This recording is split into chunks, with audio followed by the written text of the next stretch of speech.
തുടക്കത്തിൽ പറഞ്ഞതുപോലെ നമ്മൾ ആദ്യം തന്നെ വയനാട്ടിലേക്കാണ് പോകുന്നത്. വയനാട്ടിലെ രാഷ്ട്രീയം സങ്കീർണമാവുന്നത് അവിടുത്തെ വന്യജീവി ആക്രമണവുമായി ബന്ധപ്പെട്ട പ്രശ്നങ്ങളാണ്.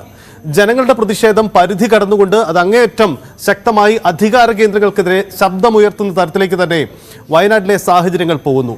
ഇതിനിടയിലാണ് ഇന്ന് രണ്ട് പ്രധാനപ്പെട്ട നീക്കങ്ങൾ വയനാട്ടിൽ നടക്കുന്നത്. ഒന്ന്, മന്ത്രിതല സമിതിയുടെ വയനാട് സന്ദർശനമാണ്. ജനങ്ങളെ കേട്ട് പ്രശ്നം പരിഹരിക്കാനാണ് ശ്രമമെന്ന് അവർ വ്യക്തമാക്കുന്നു. അതേസമയം തന്നെ ശക്തമായ പ്രതിഷേധ പരിപാടികളുമായി UDF അവിടെ കളത്തിലുണ്ട് താനും. ഇതിനിടയിൽ ഈ ബേലൂർ മഗ്നയെ പിടിക്കാനുള്ള ദൗത്യം ഇന്ന് 10ാം ദിവസവും പുരോഗമിക്കുകയാണ്. ഇതുവരെയും ഇക്കാര്യത്തിലൊരു വ്യക്തത ഉണ്ടായിട്ടില്ല.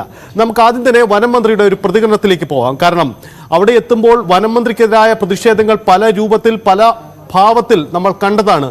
അതിശക്തമായി വനം വകുപ്പ് ഉദ്യോഗസ്ഥർക്കെതിരെയും വനംവകുപ്പിന്റെ വാഹനങ്ങൾക്ക് നേരെ പോലുമുള്ള പ്രതിഷേധം കണ്ടതാണ്.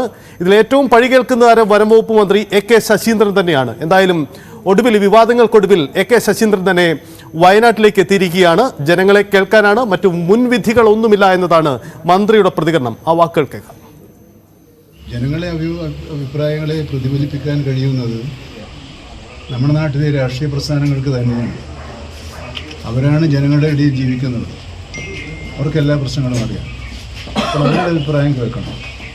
അത് ഭരണകക്ഷിയെന്നോ പ്രതിപക്ഷമെന്നോ വ്യത്യാസം ഉണ്ടാകാൻ പാടില്ല എന്നതുകൊണ്ടാണ് സർവകക്ഷി യോഗം വിളിച്ചു ചേർത്തിട്ടുള്ളത്.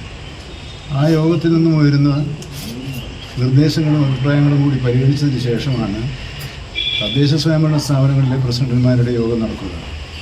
ആ യോഗത്തിൽ സമയബന്ധിതമായി ചില പരിപാടികൾ നടപ്പിലാക്കുന്നതിനെക്കുറിച്ച് ചർച്ച ചെയ്യും. ആ സമയബന്ധിത പരിപാടികൾ പ്രാവർത്തികമാക്കുന്നതിനനുസരിച്ച് ഇവിടുത്തെ ജനങ്ങൾക്ക് കൂടുതൽ സുരക്ഷയും ആശ്വാസവും ഉറപ്പ് വരുത്താൻ കഴിയുമെന്നാണ് ഗവൺമെൻറ് പ്രതീക്ഷിക്കുന്നത്.